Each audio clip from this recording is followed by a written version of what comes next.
Hello, madlang tropa pets, good morning. Ah, kasi parating na dito yung magsundo sa mga tutatings at Mami Muka Panther.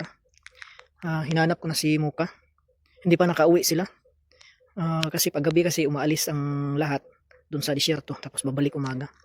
Yan, nikot ko na si Mami Muka, wala pa. Pati ibang mga malalaking aso wala pa. Tapos tumawag na yung driver. Hindi ko lang nasagot pero siguro malapit na yon kaya tumawag. Kasi hinanap ko muna si Muka kaso wala pa si Muka. Umalis sila at hindi pa nakauwi. Yan, ready na kayo. Si Mami Muka ay aking hanap. Ang pagkain na nila. Ayga. Wala pa talaga. Ay.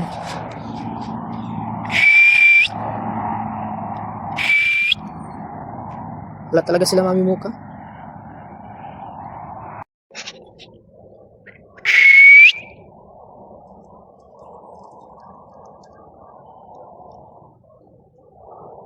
Abi, wala pa talaga, hindi pa. Ayun na, meron nang paparating. Ayun na. Meron akong nakitang sinag ng mata. Hindi ko alam kung si Mami Muka yan. Ano yun? Wala.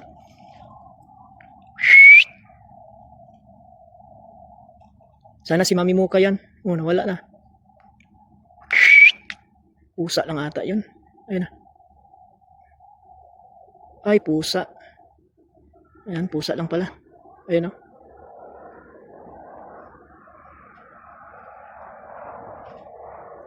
Ayan, pusa lang pala. Akala ko aso na.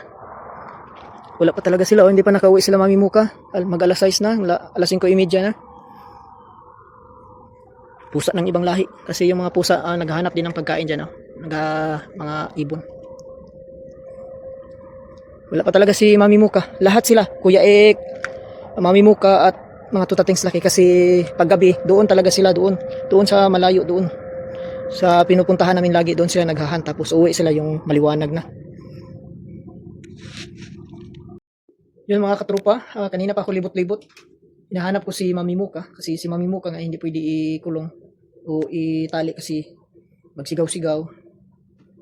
Hinayaan ko lang pero uwi naman yun ngayon umaga, kaso lang ngayon madilim pa kasi andun pa sila sa disyerto. Kanina pa ko libot-libot, tawag-tawag, wala talaga si Mami Muka. Pati lahat sila, tutatings laki, Kuya Ik.